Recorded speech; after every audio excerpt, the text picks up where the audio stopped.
Hi, I'm Daphne Brogdon. Welcome to another episode of 24 Inside. Well, we're at the end of the season, almost, and a lot of people are being exposed. Well, we're going to expose the inner workings of 24. I wonder if I could get a job as the CTU director.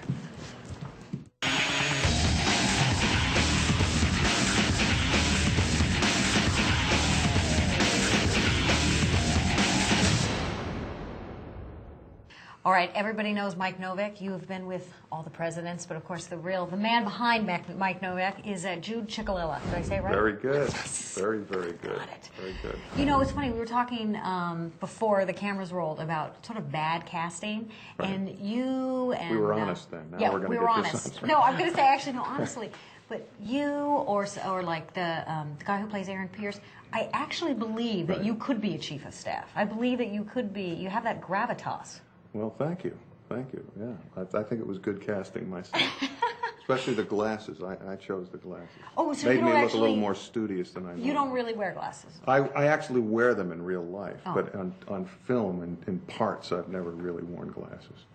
Now, So- it's so- an interesting thing about the energy level of Mike, because you're always sort of just leaning in. You never, like, the voice never rises. Is that a Right. choice of yours? The Or? suspenders. See, what they've done with me with these pants is they've done a thing, and you can imagine how uncomfortable these pants are. Is that it? Creates a lean, creates a certain pitch to my voice and everything else. You know. The thing about Mike is, what I like about the character is like a Graham Greene character. You don't that whole section of the drama in the president's office. You don't know who the bad guy is. And Mike has a track record that's a little bit shaky. Yeah, he did some not so great thing to Palmer. Maybe, you know. So, I mean, depending on your opinion. Mm-hmm. But, so you don't know who the bad guy is. And so you can do so much with just a glance. And that the guy's edited. Anything can mean anything. So if you, obviously the writing is a huge, important part, but is that something that makes it more interesting as an actor? Because it almost seems within 1 hour you could be the good guy or the bad guy. That's right. The writers are sensational. And what's great is if you are a regular on the show, they start to write for the gestalt you've brought to the character. Nice. So you start to see the things you have to say, you would say as that character, as opposed to coming in as a hired gun on a show for a couple of episodes, and stuff doesn't really come, trippingly off the tongue. It doesn't work. And you have to do it because they wrote it. So can you actually go to the writers then and say, I don't think this jives with my character? Yeah, I don't ever really do that. I don't bother the writers because, once again, as I said earlier, actors are concerned about themselves. So when they're going up to talk to the writers, what it really means is this scene is more about me. Everything's about me. And of course, if you have a stage background, you never question the writing. You can't. No. It's ossified, especially if it's one of the classics. Yeah, It's a yeah. new This play. death of the salesman thing. Let's make him a little happy. Yeah, right. Oh, okay, we have some fan questions here. From Melissa Cox in Memphis, Tennessee. There was a lot of speculation among fans earlier this season that Mike may be complicit in the government conspiracy. After all, he proved in season 2 he cannot be trusted when he betrayed David Palmer. How difficult is it to play a character that is, shall we say, shifty? I think it's the best thing about playing this character. Yeah. And I disagree that I was a bad guy in the second season. But that's the fun. It's the fun. I don't know if you watched this season, but Oh, God, it starts, the last thing that happened last year, Cummings put a hit on Jack. Yeah. And I told Palmer. And I know that as the season starts. Yeah. So I already know that Logan is a weak sister. And that Well, Cummings really is a weak. bad guy. So I don't trust anybody. Yeah. It's great to play that. But Mike's always holding back and but you don't confront. Right, because I'd be fired by the president. I was already fired once by David Palmer. Right. You want to for say saving the day. If Yeah. you remember that. I'm the one that saved the day. Yeah. So I got fired by him. The whole coup that was going to happen, they got welcomed back, but Mike got fired. So I went to the unemployment line. so to speak. Literally. Literally. Okay, from Morton Gallagher in Alameda, California. Have you always purposely played a character who is slightly ambiguous, may or may not be trustworthy? Like, it's similar to what you're saying. Yes. Yeah. You would play either way. Okay, Matthew Carambellis in Haverhill, Massachusetts.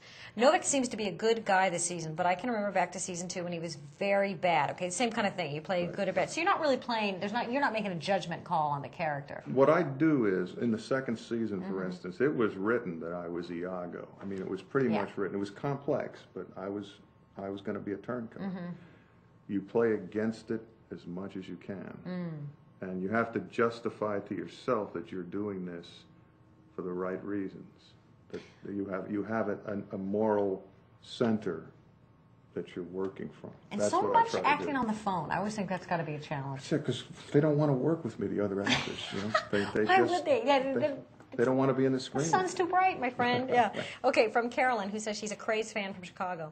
You, along with Aaron Pierce and Jack Bauer, are still from the original cast 5 years long. How much longer do you think they'll keep you on the show? Are you nervous that they will kill you? And if you were to die, how would you like your character to go out? Okay. I don't know how long I'm going to make it some of the rest of this season, and I'll tell you. Yeah, I good. don't know if we'll be back, either Aaron or I. I will say this, that nobody's on this show would ever not want to be on this show. Yeah, everybody seems to like it It's here. a great show to be on from top to bottom. We have a great star who sets the bar high. Yeah. And we have great creators and great people to work with, so anybody telling you different is lying. Well, how would you like Mike to go out if he was to go out? I don't want him to go out. Okay, we won't even put that out there into the I don't universe. want him to go out. That negativity there. All right, from Stevie in Scotland on MSN Messenger. Jude, do you know, or will we ever know, what happened to your friend Lynn Kresge after season 2? I don't know. She didn't die in that episode, so she could come back. I know there are a lot of fans. She has a lot of fans out there. So I don't know. It's fun when they bring him back, like when they brought Tony back last season. That's right. That's right. From Jonathan in Toronto on MSN Messenger. How does working with Greg Itzin compare to working with Dennis Haysbert? Both are two totally different actors with totally different characters. Totally. There's no difference. They're both great. I mean, to be honest with you. Yeah. There was Lot to Dennis play has with. a different stature than Greg. He's 19 feet tall. He has that voice that makes me sound like, a soprano. You're an adolescent, right? And Greg has other kinds of things going for him. But He's a really good actor. they're both great actors. Yeah. Okay. From Juan in San Antonio, Texas. We finally got to see you go out into the field this season to meet up with Jack Bauer in the scene where you were detained by the Secret Service. Were you excited to find out you were going to get your opportunity to do something in the field with Kiefer Sutherland? Well, see, that's what I thought Kiefer was excited about working with me. Well, you always are in the presidential compound, so you're like, yeah, I'm getting out. It was actually nice to be out there, but I don't get to function like Steve McQueen, No. Which would be more fun. Yeah. I know, like William Devane got to suit up last year, even though Yeah. he's like 99 years old as the father, as the Secretary of Defense. Mm-hmm. He was able to go out and still go out there and kick. kick. Well, it's William Devane. Absolutely, but that would be more fun. Just going out there dressed up in my suit with my suspenders, watching Jack save the day. Yeah, you could hold a gun. Yeah. Exactly. Oh, from Jonathan in New Jersey on MSN Messenger. How do you feel your character Mike Novick has evolved since he was introduced? That's a good question. That is a good question. I think I said last season at one point, I've deceived one president, and I'll never deceive another, when I was confronted with a situation where they asked me to lie to President Logan. And I think I have, as a character, I have regrets about what went down with Palmer and myself. Yeah, seems like that. But that's not really answering your question. I'm still a politico.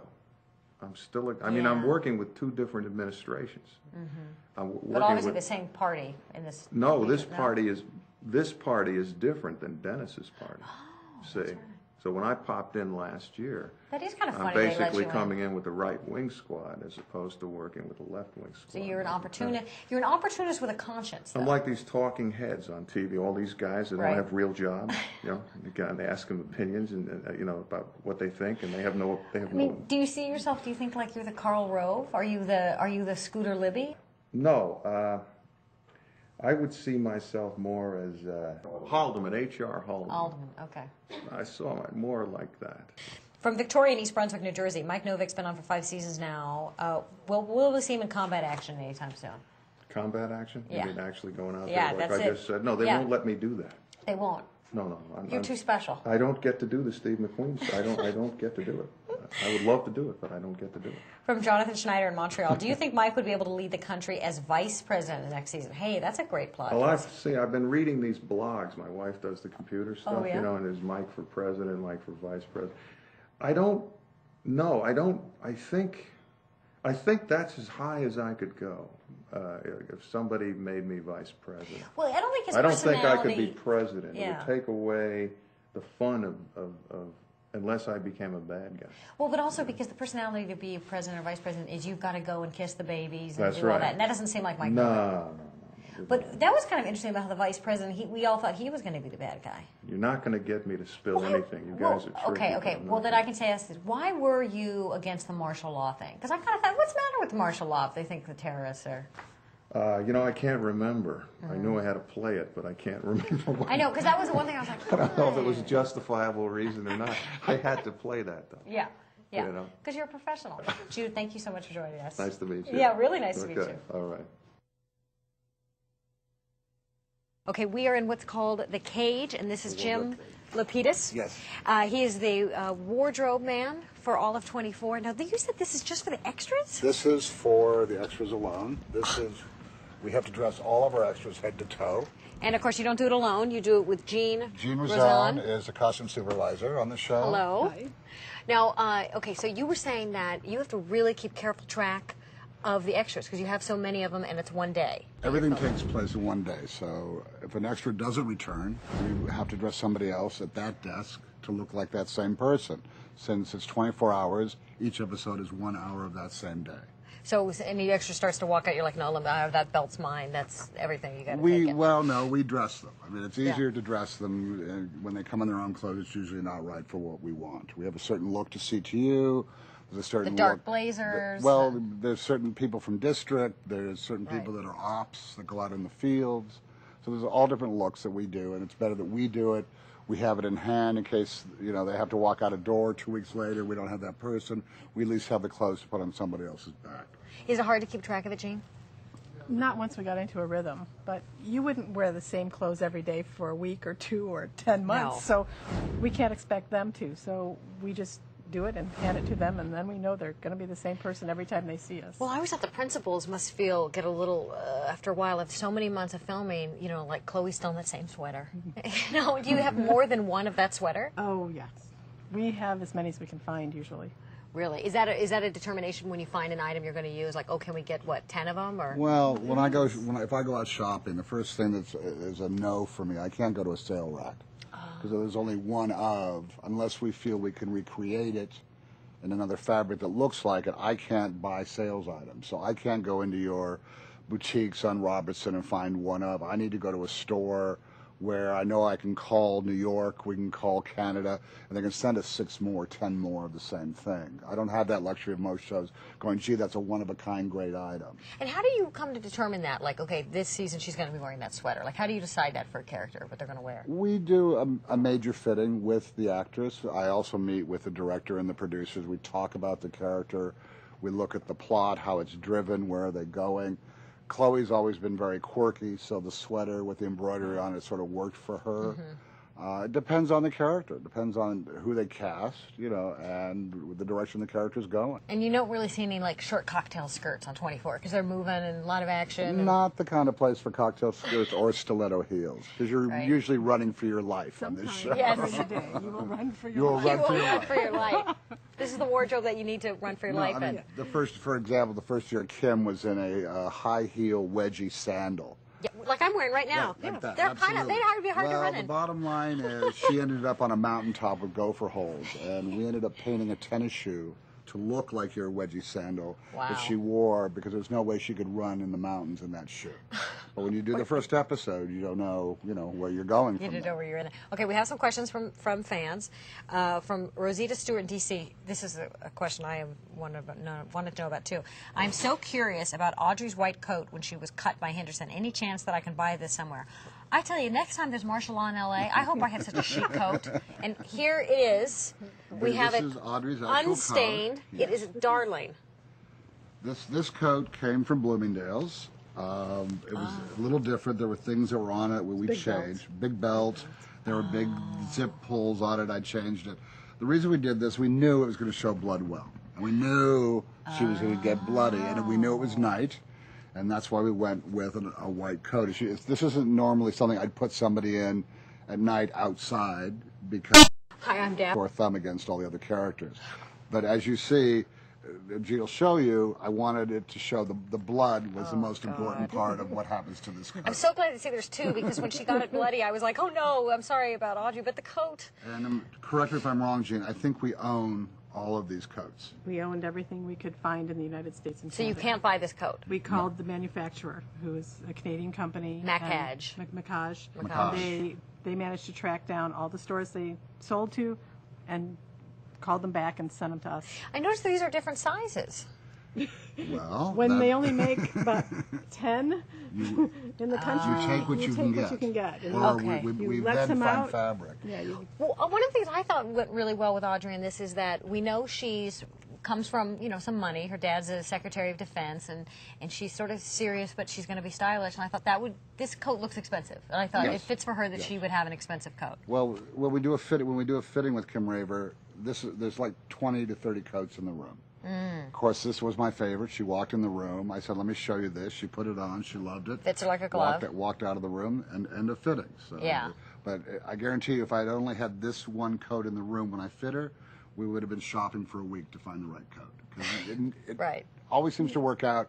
Your first instinct is correct, but you better have a backup plan. Yeah. You know. Yeah. Okay, another question here from Yes. Dave in Los Angeles. I was wondering where I could get the same awesome brown jacket that Jack has worn all season. Now, that's the little hoodie. Do you have It's that a one hoodie, here? sweatshirt. There it is. There's Jack's jacket. This was a Oh, company it's again. CP Company. I've heard of them. But here's the situation. It's an Italian company. When I found it, it was in a boutique. And when I originally thought, we'll get what we can. If we can't find them, we'll make them. And again, this is a situation. Kiefer came in and he loved it. I loved it. Yeah. There isn't anything else on the show. Jean dropped in pockets because we always need It's pockets. a problem. In the coat. See here, there were no pockets in this coat. So we cut up other jackets we bought. We cut up just to make pockets. You have to Jack have a place Bauer for guns. jacket. Very exciting. Yet again, they don't exist. We have them all. Really? Well, this is actually a neat jacket because it's a jersey inside It's attached. of a regular jacket. So, because I thought it was kind of cute. Like first I thought, well, that seems a little boyish for Jack to have the hood, but then he actually needs it Uses sometimes it, at night. and it actually, when you see him inside with the gray Western shirt under it, it sort of disappears. You don't think about the hood all the time, and that's what I like about it. You don't. When you see him from the front, you really don't think there's a hood there all the time. Yeah. And I think his character really, it was a rogue character all year long. And he didn't look like a regular CTU person, nor did I Right. want him to. And Right. Kiefer loved the idea that he had his own distinct look this year. Yeah, for sure. Well, he always seems like he does anyway, makes it his own. Is there have been any wardrobe for any character that was particularly problematic besides the shoes that you were just? We've learned over the course of 5 Yeah. years. the 5 years to not get ourselves in that situation in the first place. Yeah. The first year was our big learning curve. The thing is, we start at 8 o'clock in the morning and we go to 8 the next day. So to have somebody in a tank top and a short jean skirt, Yeah. obviously when it becomes 10 o'clock at night on top of a mountain, it's going to be cold. It's going to be uncomfortable. So we've learned from the first year. I mean, Kim's friend Janet was in a short skirt, flip-flops, and a tank top, and we now have to hit her with a car. She gets hit by a car. Well, where do you hide a stunt pad? Yeah. And what do? So we created things called the magic bag. So everybody carries bags. I don't know if you noticed this year, Kiefer has a bag. Yeah, that's yeah, I over his did notice shoulder. that. Yeah. From that bag could come anything that they write that he doesn't have. So that if he had to pull out a jacket, if he had to pull out a gun, a knife, a Kind cell of like phone. Monty Hall. Let's make a deal. You know, we have to find what's in the Because bag. we never know We until don't the know. script comes out And what we need. we don't know if the scripts are out a week before we start shooting it. Yeah. And of course, they're writing it as the season goes along too, so they don't even know. We don't know if we're going to keep the character, kill the character. We have no idea. And there really is no other show that goes through all 4 seasons, basically, in the same clothes.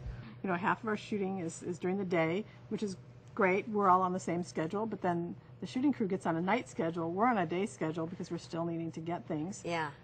You know, and then we start in the summer, we go through the fall, we go through the winter, into spring, all in the same clothes. So is this a more demanding show than you've been on other Oh, ones? absolutely. Yeah. Absolutely. We all thought we knew what we were doing when we got here.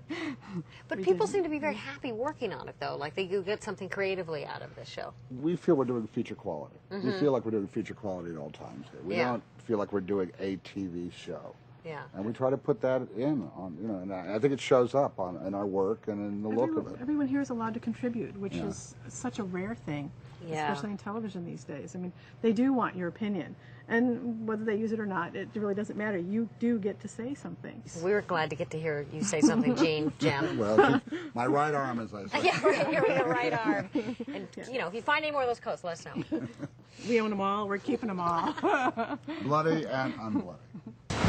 We're back on the set of 24. We are in the Situation Room, and I have the set decorator, Claudio Rebar, right? Yes. Okay, now, Claudio, you take on the set after Joseph Hodges has sort of finished the design. You do the details of it. How would you describe your job? It's like the interior designer versus the architect. Joseph has designed a wonderful set here and set the palette, the color, the flavor, the texture, and just created an amazing space here, which goes on forever. Often when you see it on television, you just see a small portion.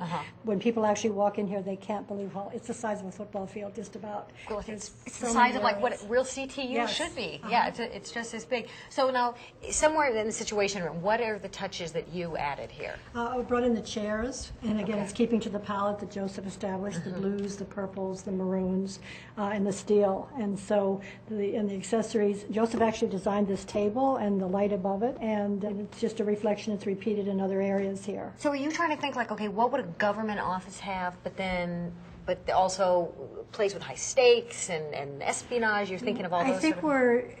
I don't know that it's so much, to tone it down in terms of reality of government. We just try and go for a beautiful look really in here that's again, the concrete, the severity of the concrete that Joseph selected. And again, he set the whole palette for what's in here. And so it is a little more elegant than most government offices. Yeah. Well, one of the big things in 24, obviously, is with all the big stuff going on, is the characters. Yes. So do you add touches that you think would bring out aspects of a certain character? We do, for example, Chloe's area. We try and personalize that. The office that's directly upstairs, that's been the director of CTU, that's been like a revolving door lately. Yeah, they get fired and pulled out of there all the time. So, again, it's in the space of an hour, so they haven't had a lot of time to clear out all their stuff, so Wedding it's pretty photo, impersonal up there. Yeah. But for Chloe's desk, what's something you did there? Oh, again, we tried to bring a few quirky things to her desk, just things to personalize the areas. With Edward's desk, we had a few of his personal things as well. Do you remember some specific ones? I think with Edward, we had a couple robot things and just some small things. So she's a fun little nerd. But generally, we just try and create the whole space so it's semi-sterile in terms of the set dressing. So it's not too personalized. But those were two areas we did. Have you been with the show from the beginning? Yes, I have. So do you get also involved in the action when you're watching it or watching it be filmed? I do, especially when they do explosions. I love to be there. Sometimes they're late at night, and long after my day's finished. But I try and be here for it. Which one of the more challenging sets you had to deal with on the show? Oh boy. Well, when we did CTU, the original CTU, we had to when it gets exploded. Yeah. Suddenly it was beautiful, and then the next moment we had an explosion, which did a lot of damage, but we had to go in and actually do more damage, so it was more cinematic. So that was fun. It felt like when I did Escape from New York, where we had to trash a whole city. This was just going in and trashing CTU a little more than the actual bomb did. So it's harder to trash than to make look nice? Well, then, of course, we had to redress it perfect in different areas after we'd blown it up, so that's the challenge. Have you done more films or TV? Or I've done both. I've done a lot of films, done about 50 features. this kind of has a cinematic quality to Oh, it. totally. We have absolutely gone for, film quality in everything that we do here. What's something related to the character of Jack Bauer that you have added to the set? A photo of his dead wife? I don't know, something What I did to kind of... the beginning sequence in Jack's bedroom, the beginning of this season where he's living in someone else's house, Yeah. basically has no possessions, just, his duffel bag really is what he was carrying. So on this dresser, I saw a piece of just manzanita wood that just had this soulful feeling to it. It was poetic, the lines in it. And so on the bare dresser, I just put this piece of manzanita wood that he might have picked up in the field to just put there just as some sort of personal reaction to it. And because he didn't have any possessions, this is just something he found in the field. So That would was go with fun. that Yeah, soulful but character. they felt very bare and sparse and sort of sad, that he's on his own and in this new life that's so far away from everything he's known. Thank you for joining us, Claudia. Thank you. I hope you've enjoyed learning more about 24. Keep watching because we're going to put more shows up regularly. I'm Daphne Brogdon. Thanks for watching 24 Inside.